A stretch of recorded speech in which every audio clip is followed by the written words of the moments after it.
Hello and welcome to our ES3B2 presentation for our FPGA-based Snake game by Ollie and Ryan. Our process in terms of what we wanted to do for a game was we wanted something replayable and relatively simple that we could progressively add more and more features to, which is how we came to Snake. So we looked to develop the core aspects of the game as quickly as possible so that we could add these features, as you'll see.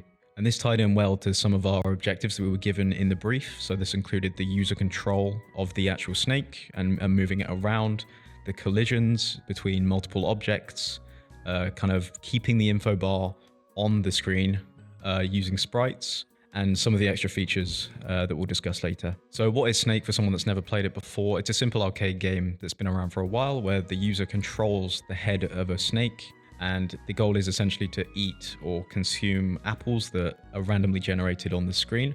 This grows the body of the snake and it becomes longer, and there are a few conditions that will mean the game ends. So for example, running into the boundary or colliding with its own body. In our implementation, we use the buttons on the board that are arranged in similarly to arrow keys to control the snake. This is the board, and the buttons that control the snake can be seen towards the bottom right. The FPGA we were provided with the Xlinix Artix 7 100 MHz clock. This is the VGA output that we use to draw pixels to the screen within the visible region. These are two RGB LEDs that we flash red upon death, and these are the buttons mentioned earlier. The ones on the outside are the ones used to control the snake, and then the button on the inside is the reset button. The 16 green LEDs can be seen just there, and we use them to essentially signify that an apple has been consumed by the user or the snake. The board also has 16 switches, which we did not utilize. We use the 7-segment display to show the scores. So on the left, we'd have the score of the current game, and on the right, the high score of the overall session. The programmable UART was used to program the board, so we'd have a completed bit stream after synthesis and implementation, and this would then just be uploaded to the board via this UART. Moving on to the game design and features. As mentioned in the introduction, we want to keep things simple to begin with and progressively add more, so this meant implementing the core gameplay features first, such as the classic snake movement, controlled by FPGA buttons, the growth of the snake, which happens upon collision with an apple. A linear feedback shift register was used to generate pseudo-random numbers for the apple to be randomly generated on screen. Collision detection as well, so if the snake hits its own body or it hits a border, it results in the game ending. And this is the restart mechanism whereby the snake is reset into a default position and the length of the body is reduced to a default amount. And finally, the graphics we created, the pixel rendering, border drawing, info bar, and the sprites we used to achieve this. So now moving to the high-level design of the Snake game, in terms of the Verilog components, we have on the left the inputs, so the 5 buttons that the user inputs, 4 of them controlling the direction of the snake. That goes into a controller module that basically sets the direction that the snake's moving. And the snake therefore updates its position based on the direction it's moving in. The direction of the snake moving and the body and the head movement is updated in terms of the game clock, which is a 60 Hz clock adjusted from the 100 MHz clock that you saw in the board earlier. The snake module controls everything about the snake in terms of the movement alongside the game clock. You can see in orange on this screen the pixel clock, which is updating the graphics. So looking at snake body and snake head, which is where the snake body and snake head is on the screen, and that is in terms of the rising edge of the pixel clock. The same is true for the border and the apple, where the position of those are in terms of the pixels on the screen. The apple and the snake module both need to know where they are so that they can update themselves. So the snake, if it eats an apple, it tells the apple that it's eaten the apple. And if the apple is on the position, the position of the apple on the screen is shown to the snake so that it knows if it's eaten an apple. Moving towards the right where we see the outputs, the snake head, the snake body, the border and the apple all have to be drawn on the screen. So that's draw control, passing those values and outputting RGB so that can be output to the screen using the VGA output module that was created in the labs. You can also see in the bottom right hand corner of the screen the modules for updating the segment display with the scores and the LEDs with when the snake dies or the apple is eaten. So for the first sort of game criteria where we're looking at controlling a object on the screen, you can see in the videos here, the snake being controlled by the FPGA buttons in the videos. This addresses the first criteria where we have to move an object on the screen. and respect for the screen boundaries. So you'll see in this video the snake hitting the screen border and resetting and dying. This clearly addresses the first game criteria we were given for a moving object on the screen with respect for screen boundaries. One of the next game criteria was multiple objects and the interactions between them.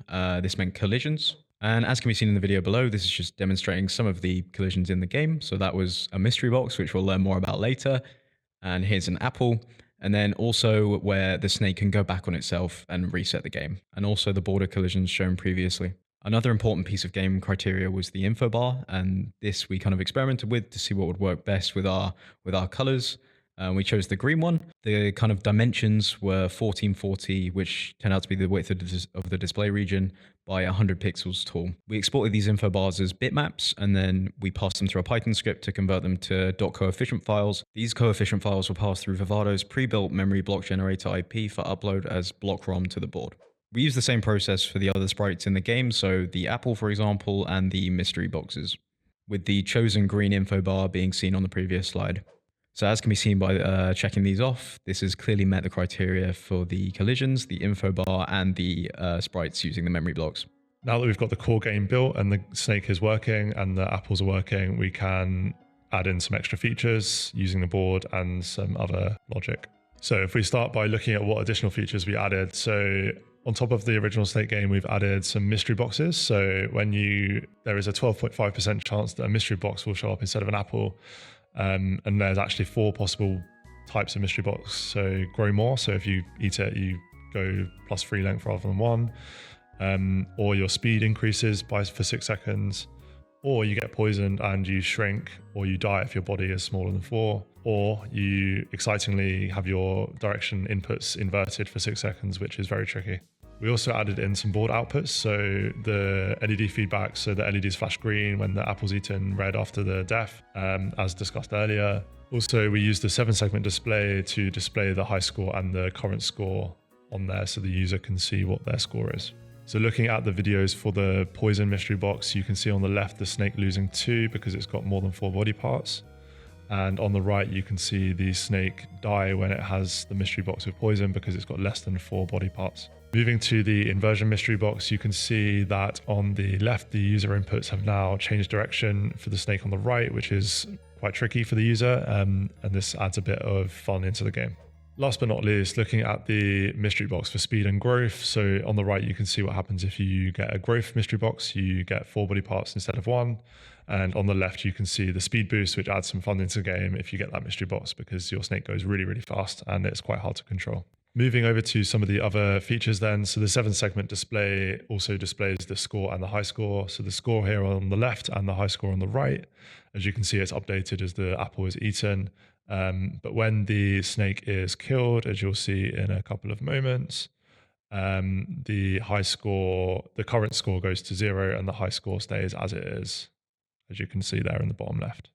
And this brings us to the last additional feature, and this is the flashing LEDs. As the apple's consumed there, we can see the green LEDs flash, and then briefly afterwards, as it hits the border, the 2 LEDs above it flash red to signify that the snake has died.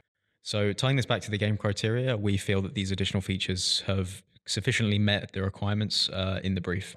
So we believe that the project was a success due to the replayability of the game. We feel that the additional features have kind of created some richness and made it difficult so that there's a bit of a learning curve, but we have found it to be quite frustrating. If we had more time, we would have implemented some flashing symbols, perhaps indicating the current buff or debuff provided by the mystery boxes.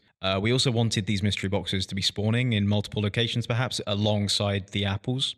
And then also probably one of the more complex ones of our ideas was spawning these large barriers containing a certain amount of squares, and to essentially get rid of these barriers, which could potentially take up large parts of the grid, you would have to enter this number in binary on the switches below at the bottom of the board. And something more minor, instead of flashing the LEDs once, perhaps repeatedly flashing them as more of an indicator as to what's happened in-game as kind of user feedback. Thank you for listening to the presentation. And just to end things, here is some more complete gameplay of the snake game that we made.